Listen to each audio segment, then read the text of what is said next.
và dự số ông ôn và ngày nay trong review ông pi năm nào không năm nào không chừng ca nhưng mà tôi mùi ní làm vậy ở bóng bồn mặt đằng thà mình năm ấy khác và ngày muốn review đấy tại ban làm ad và hay có ban miền rục hiệp để ngày nay miền rục hiệp miền video bóng bồn mơ thà năm ấy khác và mình che ta chúng ta năm đấy năm đấy và ta miền năm ấy lâu miền tây năm lõ miền tây năm đam đọt đột mà năm tao lùi á và ngày nay nhom đừng thọt chỉ video đừng rụng hiệp hay bóng ôn là mơ trung bình cần lên đây là nhom đam đột và miền ấy khác hay miền năm sợi năm hộp play hay nâng năm và năm hộp sợi hộp play hay năm hộp tui năm hộp mơ mà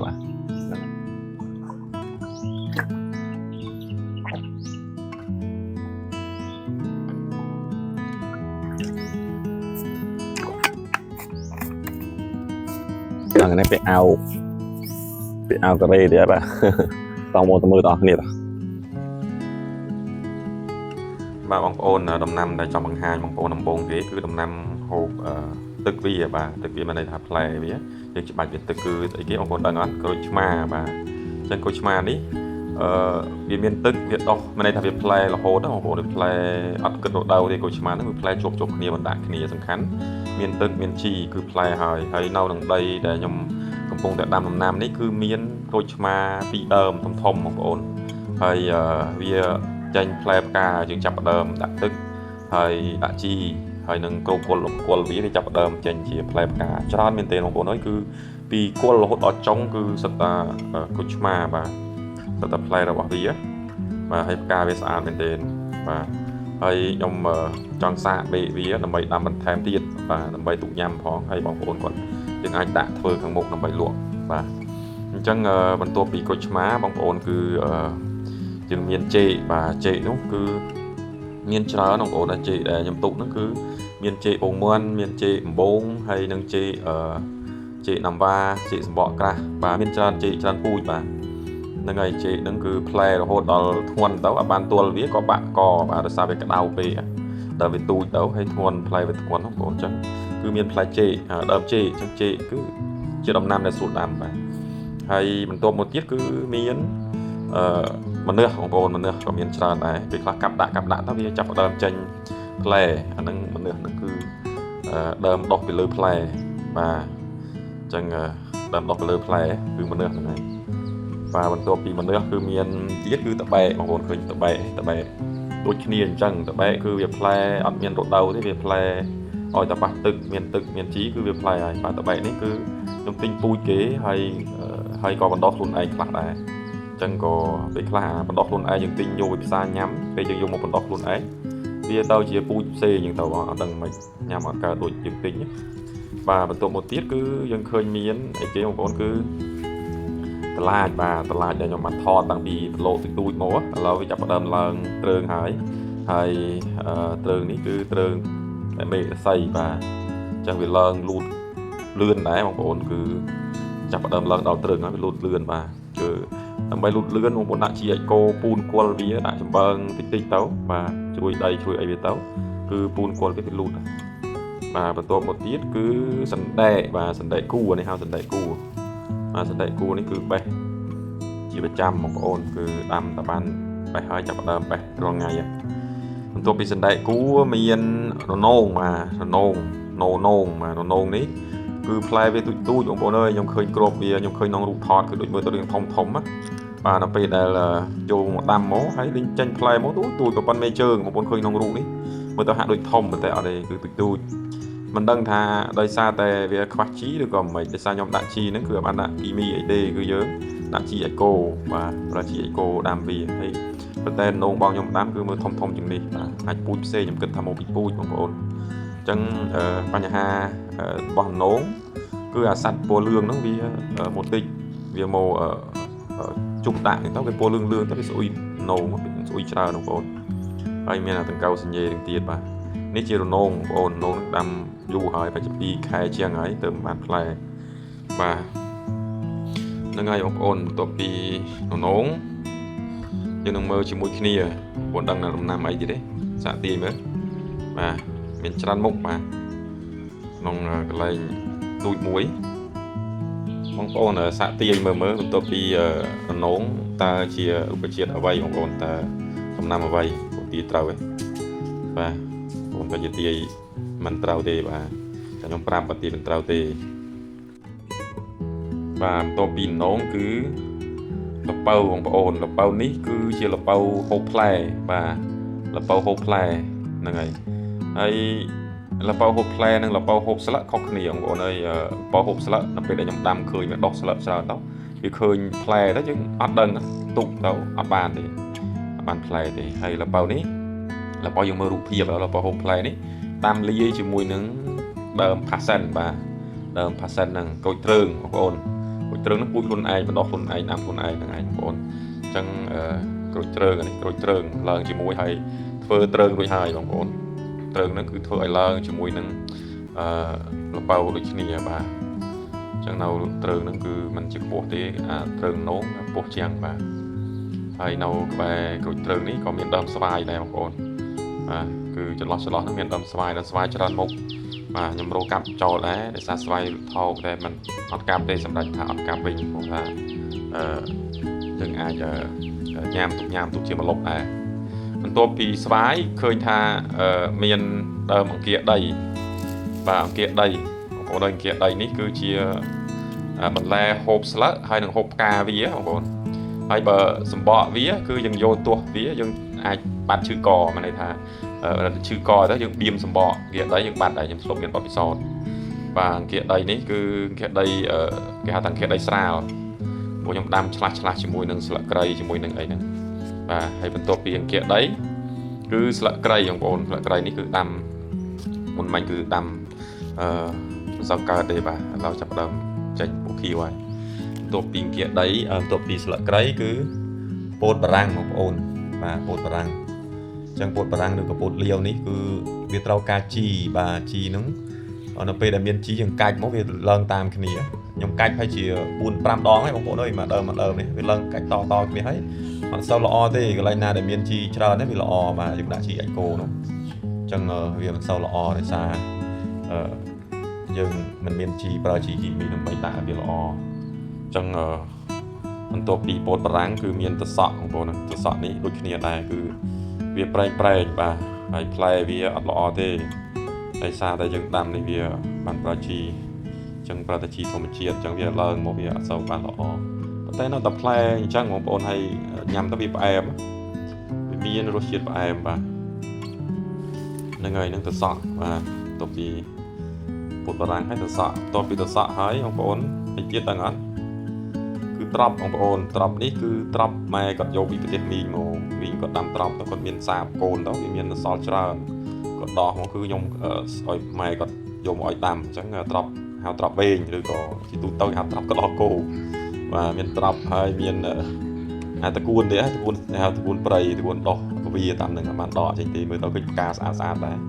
ហើយក៏មានតកួនដែលដាំលើកមុននោះគឺដាំហូបបាទដើមវាដល់ពេលវាច្រើនពេកទៅក៏ទុកវាធ្វើនេះបងប្អូនធ្វើយកក្របវាហើយបន្ទាប់ពីតកួនហើយមានអីទៀតមានពេញប៉ោះបាទមានពេញប៉ោះហើយពេញប៉ោះនេះបងប្អូនអើយខ្ញុំដឹងដាំធ្វើម៉េចទេព្រោះអត់ចេះដាំហើយចេះតែដាំប៉ុន្តែដល់ពេលវាកើតមកមិនដឹងថាវាត្រូវការអីហើយយើងដាក់ជីដាក់អីដែរពេលខ្លះកាត់ស្លឹកវាក៏ងាប់អស់ហើយខ្លះមិនទាន់ងាប់ទេប៉ុន្តែមើលទៅអត់ដឹងថាវាត្រូវការអីពងភាពស្ទង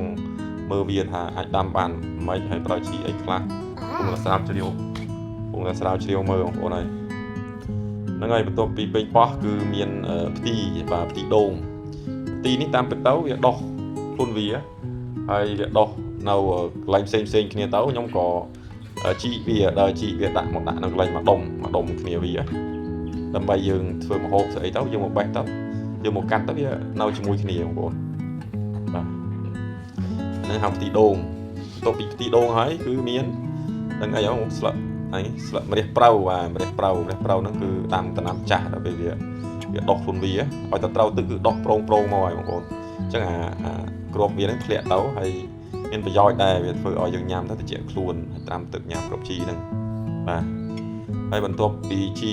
ម្រះប្រៅហ្នឹងគឺមាន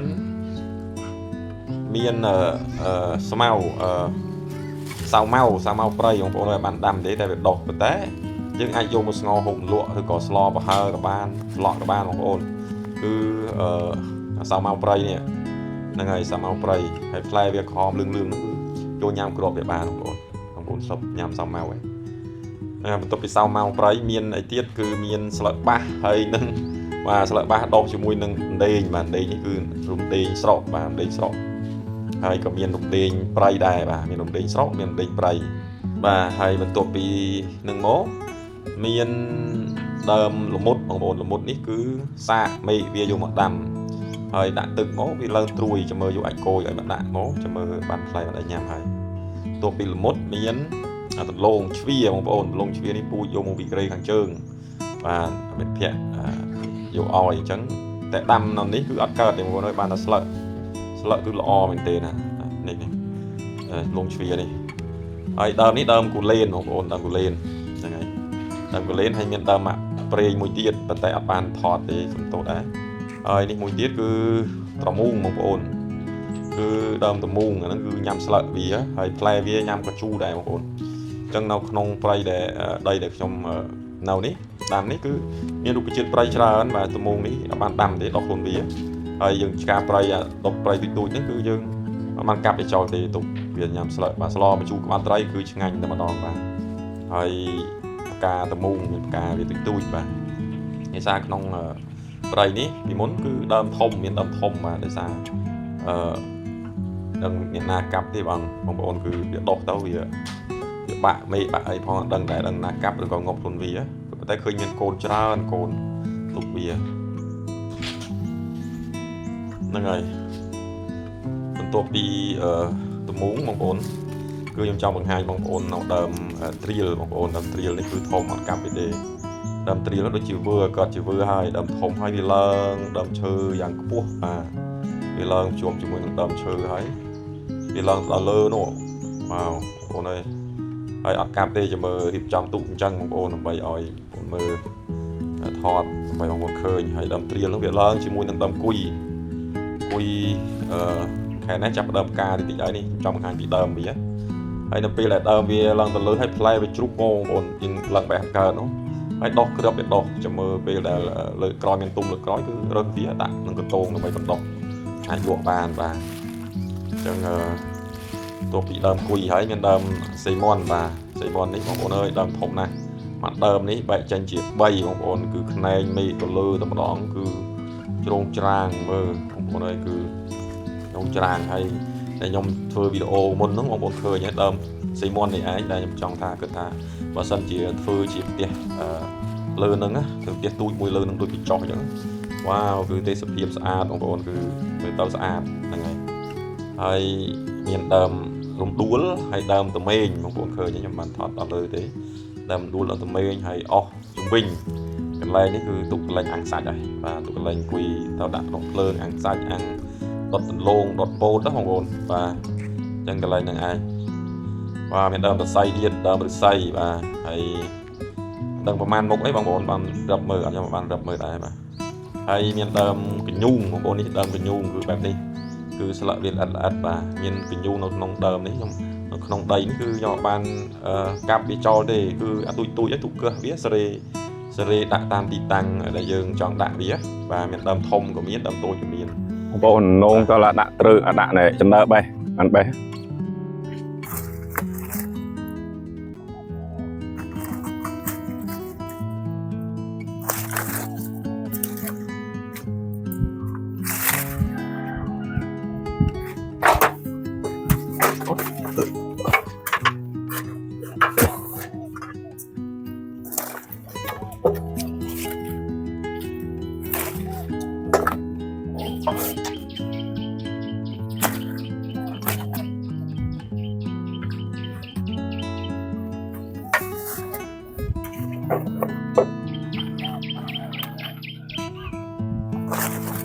Địa bạn.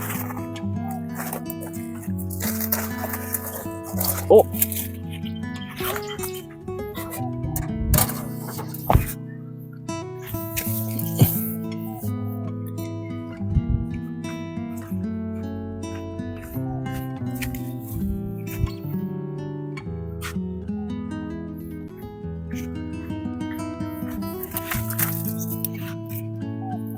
ông bố nó khơi nhờ cà phê tui mà nhá về mai pra bé nấu nó mà giờ cái tam nấu tam đâm lưỡi đâm chờ cái class tam lưỡi đâm green class đâm pơ làm ấy nè giờ ta đâm cua là mày cắt pra bé nấu cứ râm bé ba nó thôi về làตัวตำปูเวจ้ะคือจับตีจะไปไวเวียไปคลับบ้านพองจอพองไปแต่เทียมโมดังมาจอนไม่ร้อนใจเห็นนะเทียมโมคือติดอ๋อมาไปจัดสล้อคือจัดบ่อนติดมาดังไปกรอยชกดำนงตรึงน่ะคือตรึงขั้วเป๊ะป่ะดังเนี้ยดำนงดังเลยบ่เมียนถึงเลยดิจัดรุยกระเป๋าตัวกระเป๋านี่กระเป๋าหอบรุยมันไปได้ยังตุเวียยังตุเวียอัดดังน้องตำบงเลยอัดดังกระเป๋าไอ้หอบรุยของผมยังจับประเดิมตุแพร่เคยแพร่ไปหล่อไอ้ตุแพร่เวียไอ้น่าบ้าแพร่ตุยอ่ะในสานนงcái hộpกระเป๋าcái hộpรุยเนี่ยน้องนี่ดังไงดังเรื่องดังกัดอะเฮ้ยอันเจนตุยมากัดผมเผยด่าจะเจนมากัดโยอยู่ตัวสละอยู่ตัวสงอผมลวกหัวเลยเห็นไหมทำเพลทตัวทีดอ่ะมือตุยของนายทีดdạ này sợ trùi là bao phải thằng vía tranh mô cả tờ cái nè cắt tao phải bẹ cồng thì những cắt tao vía thì thôi bẹ cồng tiệt không còn wow nhưng khổ à nè nên cứ ngọn can tê và nhằm bàn nhằm hơi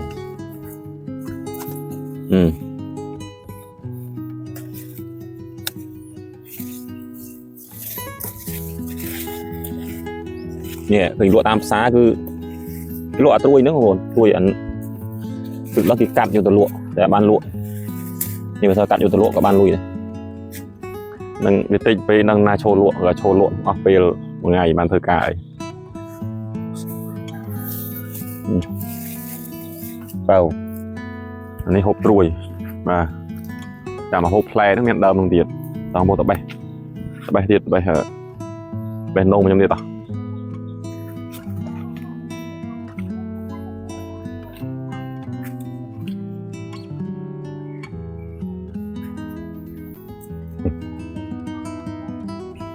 đây xin đại đi nhá đây đi em chụp em bên tiền mà đi mình về nhỉ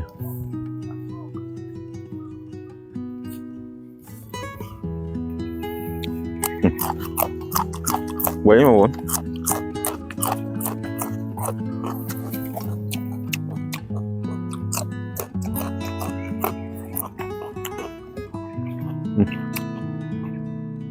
cái phần đây cùi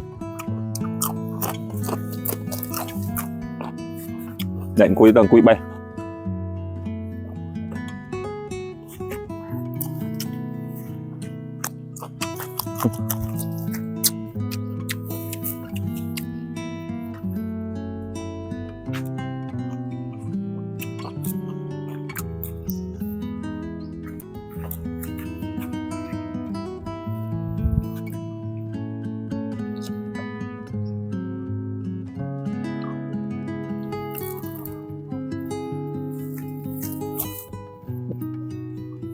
toàn nôn này ô không chợ này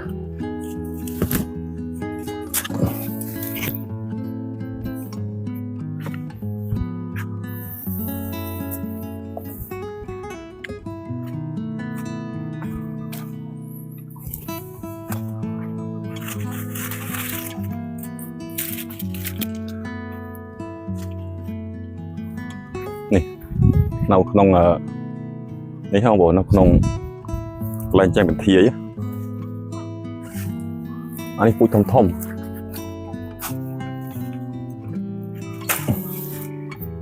đấy sờ được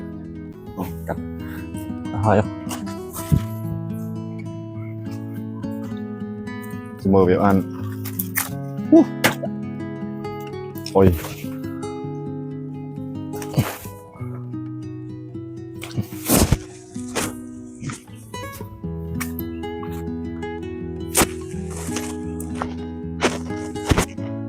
បងណូមានល្អមានស្អុយតែស្អុយនេះដោយសារតែមេពណ៌លឿងវាតិចបាទវានំដាក់អញ្ចឹងទៅបាទវាស្អុយខូចនេះ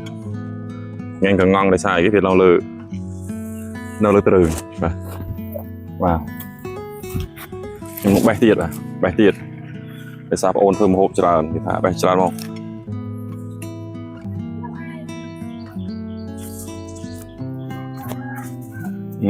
បាញ់លង្កាណា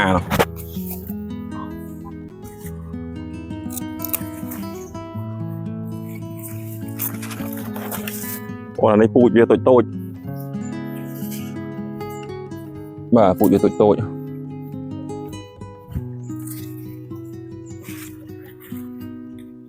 នេះ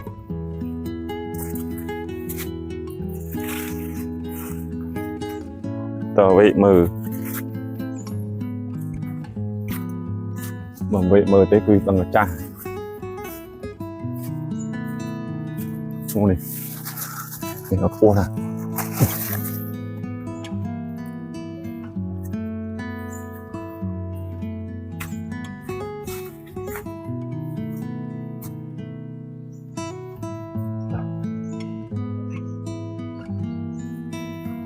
សក្តាប់បងអើយដាប់ស្អុយវាខ្លះអាមេនឹងវាតិច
ទស្សនៈលងដាក់សម្ភារៈណោះបងជើបាទវ៉ាវនេះណាបងអើយសាននោមនេះប៉ែនឆ្ងល់សម្បើបាទឃើញទេអានេះទុកអានេះ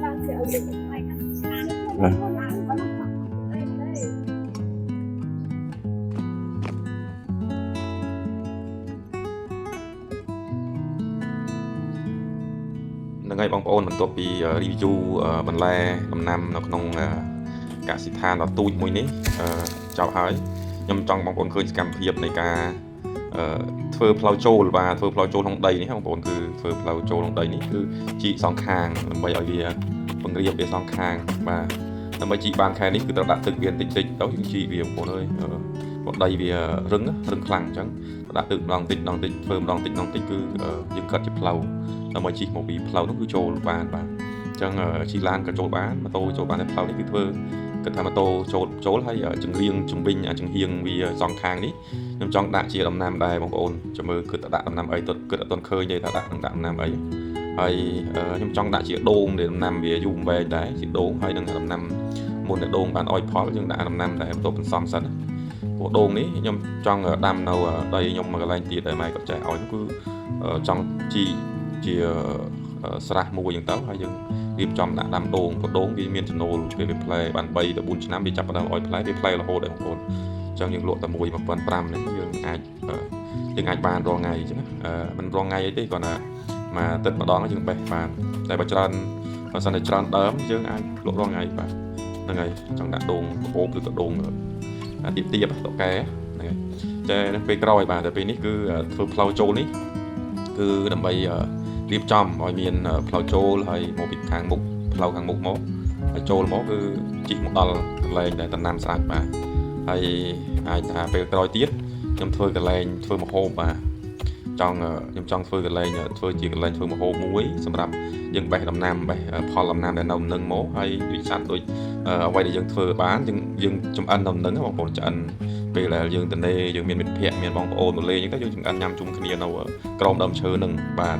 អញ្ចឹងខ្ញុំចង់រៀបចំធ្វើកន្លែងធ្វើម្ហូបនៅក្រោយដីអាំជួដើមស៊ីមុនដែលខ្ញុំថាហ្នឹងហើយក៏ចង់ធ្វើជារោងមួយបាទរោងមួយទៀតសម្រាប់ដាក់កៅអីកាត់សក់ដែរបាទកៅអីកាត់សក់ហ្នឹងមានន័យថា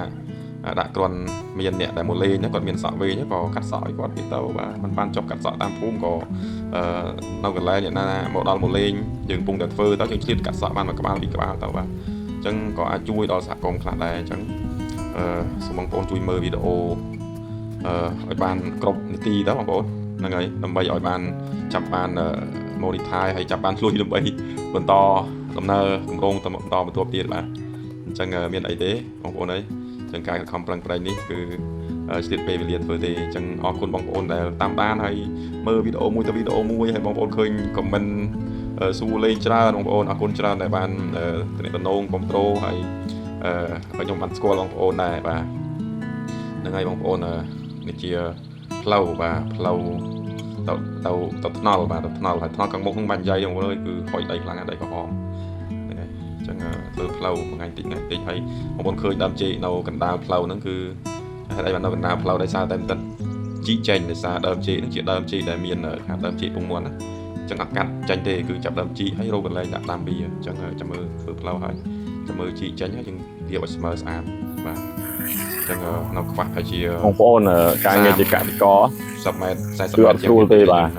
បន្តទៅការដាំហើយទៅការមើលថែជីចូលមកបានបាទមើលថែហ្នឹងមានច្រើនមានតង់ដាក់ជីមានតង់ស្រោចទឹកមានតង់បូចស្មៅបាទពួកបូចស្មៅហ្នឹងក៏បាទបូចស្មៅទេវាដុះញុកបាទគឺស្មៅដុះច្រើននៅពេលដែលយើងដាក់ទឹកចូលនៅដំណាំណាវាដុះជាមួយគ្នាហើយអាដំណាំនឹងស្មៅបងប្អូនដំណាំនឹងស្មៅគឺស្មៅដល់តែដុះលឿនជាងតែម្ដងគឺដុះលឿនជាងហើយវាធ្វើឲ្យជ្រោកដំណាំធ្វើឲ្យដំណាំវាអត់លូតលាស់ចឹងបានថាដំណាំគឺអត់ស្រួលទេបាទចឹងពេលដែលចាប់ដើមដាំខ្លួនឯងចាប់ដើមដឹងពីអារម្មណ៍របស់កសិករពីទុកលំបាកពីការដាំដុះរបស់គាត់ប៉ុន្តែជារួមនៅពេលដែលបានដាំដំណាំទៅទោះបីវាហត់ទេបងប្អូនតែពេលដែលឃើញផ្លែឃើញផ្កាឃើញការលូតលាស់របស់វាឃើញផលរបស់វាគឺសប្បាយចិត្តបាទខ្ញុំសប្បាយចិត្តមែនទែនគឺជាដីស្រឡាញ់របស់យើងហើយធ្វើកិច្ចការនេះទោះបីពេលខ្លះដាំទៅវាអត់កើតក៏ដោយតែរបស់ដែលយើងធ្វើខ្លួនឯងបាទដាំខ្លួនឯងអញ្ចឹងទោះបីវាស្វេតវាក្រៀមវាបានកើតផលជាល្អបានយកទៅលក់បានលុយច្រើនក៏ដោយតែមានក្តីសោកបងប្អូនដឹងថាបងប្អូនចូលចិត្តដាំអត់បាទ